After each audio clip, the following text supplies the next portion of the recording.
Before I was in foster care, life was like very black and gray.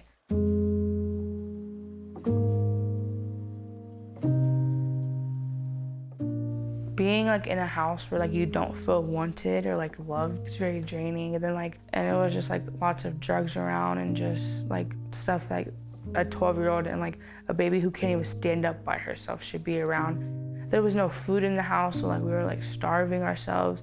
I used to bring home my lunch from school to feed to my little sister. And it was just really draining on a 12-year-old because I was still a kid myself, so I refused to grow up like that and have my little sister grow up around that because she shouldn't have to deal with that. Like, she was only a baby. Like, I shouldn't have to either because I didn't ask for any of that. We got like a call from one of the caseworkers and she's like, well, we're gonna put Persia in foster care.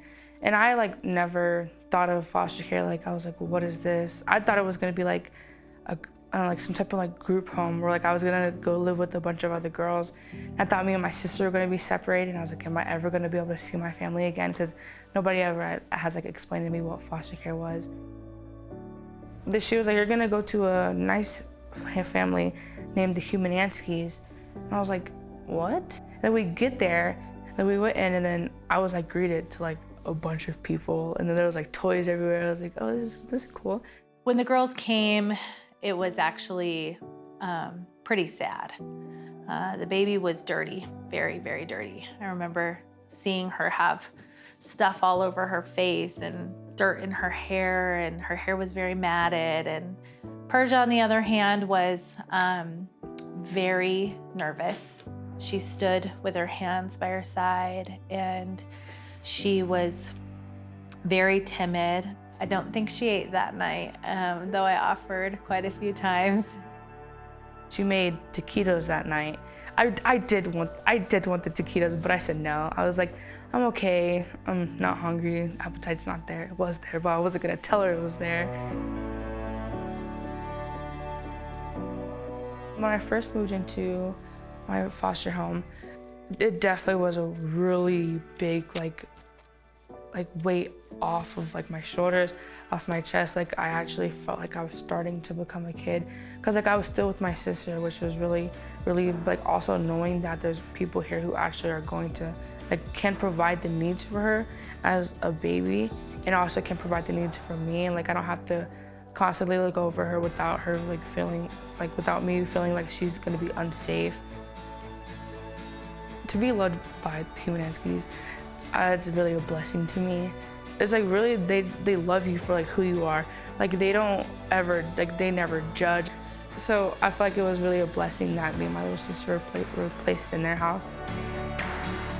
For us, where Hope and Home really came in a pinch is that the adoption, all 4 of our adoptions came at no cost out of our pocket. We did not have to pay a penny to adopt these children. And that is because Hope and Home has incredible people who support it, incredible people who their contribution to foster care is helping people like us who are gonna do the dirty work but couldn't afford to fit the bill. When I tell people that we've adopted 4 kids and their question is, how could you afford that?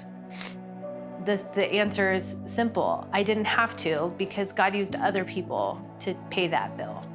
And it is an incredible blessing for us.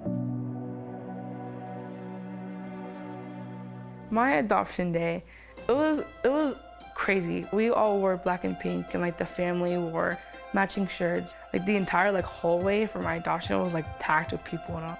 But it was just really like good vibes. Like after the adoption, I'm like, oh, I'm adopted now. Like Beck comes up to me and she's like, Persia, you're adopted. I'm like, whoa, that's crazy. Like the realization, just every single day I think there, and I'm like, I can do things now. Like I can go places. I can I don't have to get permission to live my own life now. There's this picture of her coming out of the courtroom, and she's elated because for her, she had spent 930 days being told how to live her life, And for her, adoption was freedom.